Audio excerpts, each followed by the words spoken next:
अस्सलामुअलैकुम नाजरीन मोहतरम। किस तरह एक नमाज पढ़ने वाली लड़की पर अल्लाह का अजाब आया, सुनकर आपकी रूह कांप जाएगी। वो लड़की नमाज भी अदा करती थी, फिर भी उस पर बहुत तगड़ा अल्लाह का अजाब आया। आखिर वो ऐसा क्या काम करती थी जिसकी वजह से उस पर अल्लाह का बहुत ख़तरनाक अजाब आया। जानने के लिए वीडियो के एंड तक हमारे साथ बने रहें। वीडियो को एक लाइक कर दें और चैनल को भी सब्सक्राइब जरूर कर लें। आमतौर पे बहुत सारे लोग ऐसा गुनाह कर बैठते हैं जिसकी वजह से कब्र में उन्हें बहुत बड़ा अजाब होता है और वो ये सोचते हैं कि ये तो हल्की सी बात है। आइए शुरू करते हैं। बिस्मिल्लाहिर्रहमानिर्रहीम। एक इंसान की बहन का इंतकाल हो गया। उसका भाई और तमाम लोग उसे कब्रिस्तान लेकर आए और कब्र खोदी और कब्र में मैयत को रख दिया और ऊपर से कब्र पर मिट्टी डाल दी गई। जब उसका भाई कब्रिस्तान से कुछ दूरी पर आ गया, उस भाई को याद आया मेरी पैसे की थैली उसकी बहन की कब्र में रह गई है। उसके भाई का पैसे का थैला कब्रिस्तान में उस कब्र के अंदर ही रह गया था। जब उसे ध्यान आया तो फौरन कब्रिस्तान की तरफ लौटा और कब्र के करीब आया। जब उसके भाई ने कब्र को खोला तो उसके होश उड़े रह गए। कब्र के अंदर भयंकर आग मौजूद थी। कब्र के अंदर आग की लपटें निकल रही थीं। उसके भाई ने देखा तो फौरन घबरा गया और कब्र को बंद करके वहां से घर की तरफ रवाना हो गया। घर आते ही सबसे पहले उसने अपनी माँ से पूछा और अपनी माँ से कहने लगा, अम्मी जान मेरी बहन के अमल कैसे थे। माँ ने अर्ज किया, बेटा क्यों पूछते हो।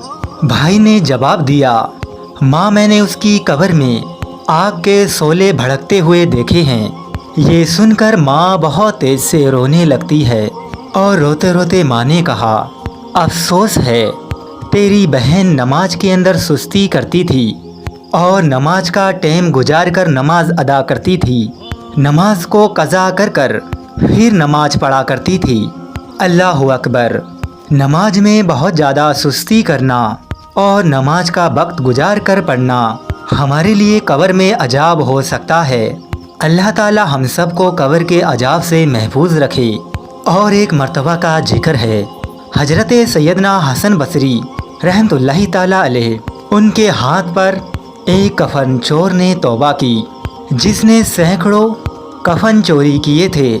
हजरत सैयदना हसन बसरी रहमतुल्लाहि ताला अलैह, उन्होंने कफन चोर से पूछा, कफन चुराते समय कौन कौन सा माजरा तुमने देखा है, आज उसे बयान करो मेरे सामने। कफन चोर ने अपने बाकिया पेश किए। कफन चोर कहने लगा, एक मर्तबा का जिक्र है, मैंने एक कब्र खोदी तो उसमें एक दिल दहला देने वाला मंजर देखा। मुर्दे का चेहरा काला सियाह हो गया और उसके हाथ पैरों में आग की जंजीरें मौजूद हैं। आग की जंजीरों से जकड़ा हुआ है और उसके मुंह से खून और पीप निकल रहा है और उसके पास बहुत गंदी बदबू आ रही थी। दिमाग फटा जा रहा था। ये खौफनाक मंजर देखकर मैं डर गया था और वहां से भागने ही वाला था। फौरन मुर्दा बोल पड़ा, क्यों भागता है, आ और सुन ले मुझ पर इतना बड़ा अजाब क्यों है। कफन चोर कहता है, मैं मुर्दे की आवाज़ सुनकर दूर से सुनने लगा और मैं बहुत हिम्मत पैदा करके उसके कब्र के करीब गया और मैंने कब्र के अंदर झांक के देखा। कब्र के अंदर मैं देखता हूँ अजाब के फरिश्ते उसकी गर्दन में आग की जंजीर डाले हुए बैठे थे। कफन चोर कहता है, मैंने मुर्दे से पूछा तू कौन है। मुर्दा ने जवाब दिया, मैं मुसलमान इब्ने मुसलमान हूँ, मगर अफसोस है मैं शराबी और जानी था और इसी हालत में मरा था और मैं अजाब में गिरफ्तार हो गया। अल्लाहु अकबर। कुल्लु नफ्सिन जायकातुल मौत। मौत का कोई भरोसा नहीं कब आ जाए। हमको चाहिए कि हम हर घड़ी अल्लाह तबारक ताला से डरते रहें और अपने गुनाहों की माफ़ी मांगते रहें। अल्लाह तबारक ताला हम सब को अजाब से महफूज रखे। मोहतरम नाज़रीन इकराम, आपसे गुजारिश है वीडियो को एक लाइक ज़रूर करें और चैनल को भी सब्सक्राइब ज़रूर कर लें اور دوسرے لوگوں تک یہ ویڈیو ضرور شیئر کریں تاکہ ہر انسان عذاب سے بچ سکے۔ السلام علیکم ورحمۃ اللہ وبرکاتہ۔